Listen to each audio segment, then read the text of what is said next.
আমরা মেয়েরা ছেলেদের ব্যাপারটা কখনোই বলি না, কারণ ছেলেরা এত বেশি আমাদের উপর টর্চার করে না, যে ওদের উপর যখন কিছু হয় তখন আর আমাদের না বলতে ইচ্ছা করে না, আমাদের মনে হয় বেশ হয়েছে তোদের সাথে এই হয়েছে। কিন্তু অ্যাকচুয়ালি একটা বয়সের পর ছেলেরাও তার ফ্যামিলি থেকে, তার ওয়াইফের থেকে, তার মা বাবা বলো বা তার নিজের সন্তান বলো, সবার কাছ থেকে বাজে কথা শুনতে বাধ্য হয় যদি কিনা তারা ইনকাম সেই পরিমাণে না করে।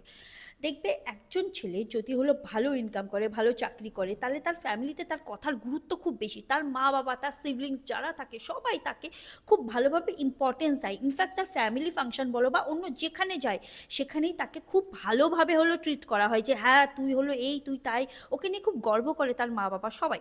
কিন্তু যে ছেলে বেকার রয়েছে বা চাকরি করছে কিছু ছোটোখাটো, তখন তার মা বাবাই কিন্তু ফার্স্ট থাকবে যে তাকে নিয়ে ক্রিটিসাইজ করবে, তাকে নিয়ে বলবে যে এত বছর তোর পিছনে টাকা খরচ করে কি ফল পেলাম, তুই কখনো কিছু করতে পারিস না, তুই গুড ফর নাথিং, তুই এই তুই তাই, ফার্স্টে কিন্তু মা বাবারাই বলবে। অ্যান্ড ফ্যামিলির লোকই, তোমার ওয়াইফ বলো, সন্তান বলো, তারাই হলো ফার্স্ট আসবে যে তোমাকে হলো ক্রিটিসাইজ করবে প্রতিটা টাইম। তোমার যে হার্ড ওয়ার্ক সেটা সে কখনোই দেখতে চাইবে না। আমি মেয়ে হয়ে এই কথা বলতে বাধ্য হচ্ছি যে মেয়েরা আজ কাজ না করলেও চলে, কাজ করলেও চলে, তাদেরকেও জোর করে না যে তোকে কাজ করতেই হবে, তোকে সংসার চালাতেই হবে। কিন্তু একটা ছেলেকে জোর করা হয়, ছোটোবেলা থেকে তাকে ট্রেন্ড করা হয় যে তুই বড় হয়ে একটা কাজ করবি, তারপরেই তোর বিয়ে হবে, তারপরেই তোর সংসার হবে, আর তোর সংসার হবে না, তুই আমাদের খাবি, আমাদের হলো যখন আমরা বয়স হবে তখন তুই হলো আমাদের লাঠি হবি।